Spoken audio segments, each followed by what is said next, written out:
अला भी सिर्फ एक खानदानी नाम नहीं है, ये एक पहचान है, एक बहुत ही अहम पहचान। इसीलिए हम हमेशा से ये चाहते हैं कि किसी भी तरीके से इस नाम को नुकसान पहुंचाने की कोशिश ना हो।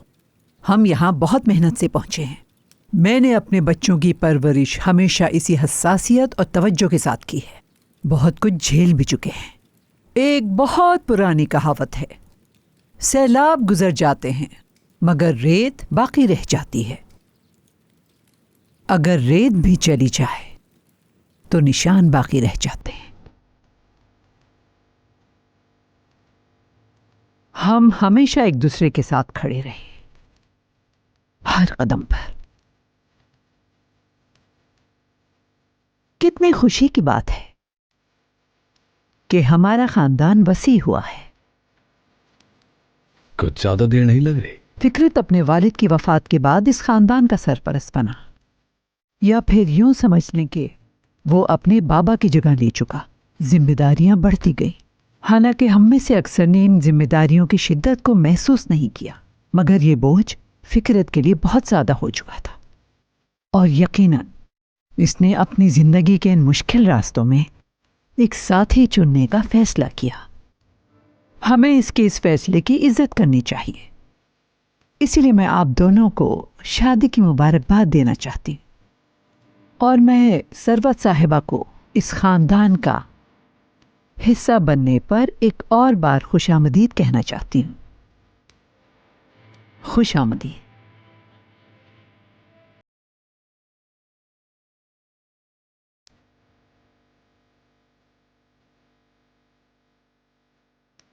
मुझे यकीन है कि आप मेरे खिताब के आगाज में कही गई उन सारी बातों से जरूर मुत्तफिक होंगी। ये सब कुछ बहुत अचानक हुआ, जैसे आसमान से कुछ टूट कर गिरा हो हम पर। नाजिक साहब आ जाए।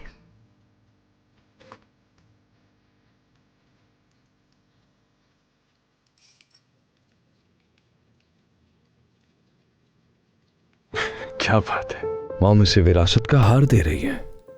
क्या ये फिक्रत की पहली बीवी को नहीं दिया था? इसका मतलब है इसे भी जल्द से जल्द ऊपर भेजना चाहती हैं वो। ये मेरी तरफ से तुम्हारे लिए। अच्छे दिनों में पहनना इसे बेटी। बहुत शुक्रिया। बुजुर्ग कहा करते थे, खुदा हमें कभी पछताने ना दे।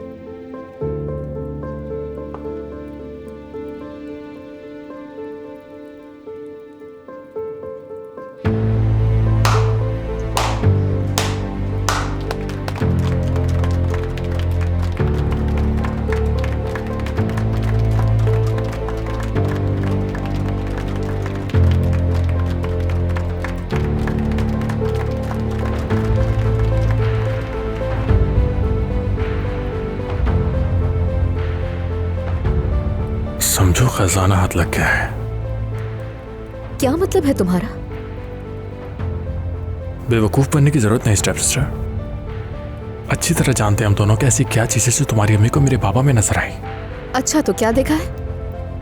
वैसे जीरो इन्वेस्टमेंट के साथ कभी खत्म ना होने वाला प्रॉफिट। तुम्हारी अम्मी वैसे अच्छा कारोबार कर सकती हैं, देखो जरा।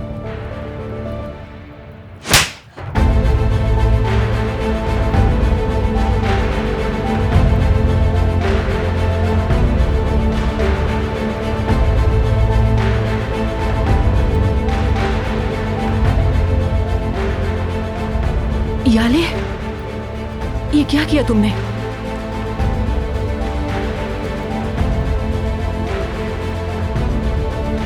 मैं उसकी इस हरकत के लिए आप सबसे माफी मांगती हूँ, माफी चाहती हूँ। मैं अभी जाकर उससे बात करती हूँ। याले, मेरे ख्याल से पार्टी खत्म हुई। तलाल,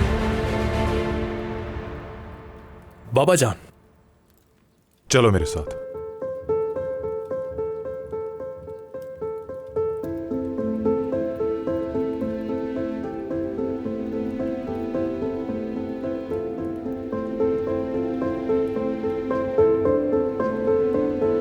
अम्मी?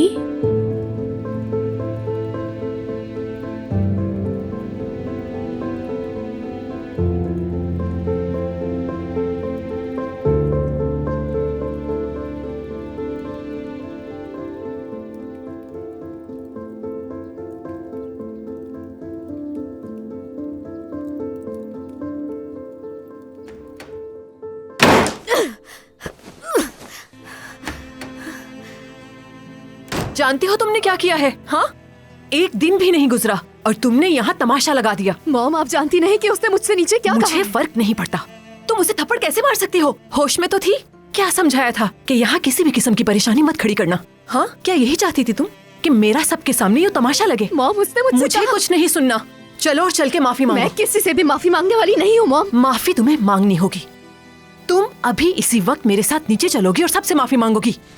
कोई भी गोल्ड डिगर नहीं कह सकता मेरी मॉम को। क्या? उसने कहा कि आप अपना मकसद पाने के लिए कुछ भी कर सकती हैं। और जानती हूँ उसने कहा आप एक गोल्ड डिगर के सिवा कुछ भी नहीं यहाँ। और अगर उसने ये दोबारा कहा तो मैं ऐसा ही करूंगी। जान ले, मैं आपके बारे में ये बातें बिल्कुल नहीं सुन सकती। नहीं होगा बर्दाश्त। जितनी जल्दी आप हकीकत समझ जाएं उतना ही बेहतर है। ये आपने हमारे साथ क्यों किया?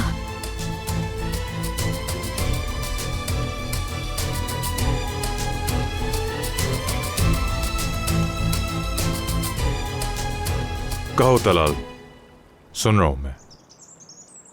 क्या? जो चीजें तुम याले के सामने कह रहे थे मुझसे कहो, सुन रहा हूं मैं। यानी आपको भी लगता है कि कसूर मेरा था? आपकी उस नई बीवी की बेटी ने मुझ पर हाथ उठाया और कसूर सारा मेरा है, उसका नहीं, सिर्फ मेरा। बहुत अच्छे, कहो, कहते रहो, सुन रहा हूं मैं। क्या वो आप नहीं थे जो हमेशा कहते थे कि औरतों पर एतबार ना करो, मैं कभी शादी नहीं करूंगा? क्या वो आप नहीं थे जो मुझे ये सब समझाते थे? यही बात बार बार दोहराकर आपने मुझे पाला है। हमें किसी की जरूरत नहीं, हम दोनों ही एक दूसरे के लिए काफी हैं, यही कहते थे ना? फिर अब क्या बदल गया? हमारे साथ जो हुआ कैसे भूल गए वो? लगता है जो कुछ हमने झेला है आपके लिए काफी नहीं था। बाबा, शायद आपने अम्मी की बेवफाई से कुछ भी नहीं सीखा, ऐसा ही है ना?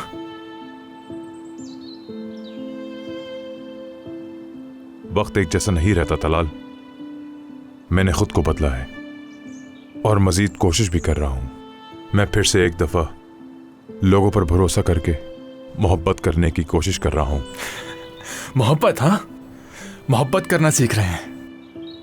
अच्छा, वैसे जो कुछ आपके साथ हुआ उस सब को मद्देनजर रखते हुए मोहब्बत कर सकते हैं? हाँ बिल्कुल तलाल। मेरे ख्याल में आपको पहले खुद को समझाने की जरूरत है। ये औरत जिसने आपसे शादी की, वो ये ऐशो आराम और दौलत जो आपके पास है, नहीं होती तो क्या आपको अपनाती? हाँ, कभी साथ नहीं देती वो। हाँ ठीक कहा। यह मुमकिन है कि फिर वो मेरा साथ ना दें, मगर हम इसका अंदाजा नहीं लगा सकते। फिलहाल वो मेरे साथ है और ऐसे ही रहेंगे हम दोनों। तलाल, हम लोग बहुत कुछ झेल चुके हैं और कितना कुछ देख चुके हैं, मगर वो सब माजी की बातें हैं, क्या फर्क पड़ता है। मैं चाहता हूं कि तुम खुश रहना सीखो, सुकून से, खुशी खुशी, और मुझे तुम्हारी पूरी सपोर्ट चाहिए होगी अपने साथ। अगर आपको वाकई मेरी सपोर्ट चाहिए थी तो आपने उस औरत को बीवी बनाकर घर लाने से पहले मुझसे क्यों नहीं पूछा? मुझसे आकर बात क्यों नहीं की आपने? क्यों आपने मेरी फीलिंग्स का ख्याल नहीं रखा बाबा जान? तो अब क्यों हिमायत करूं मैं आपकी? आप ये बात अच्छी तरह सुन लें, मैं फिकरत अलाबी की औलाद हूं। मैं सिर्फ वही करूंगा जो वो मुझे सिखाते रहे हैं हमेशा, वो ये कि अपने उसूलों पर कायम रहना है।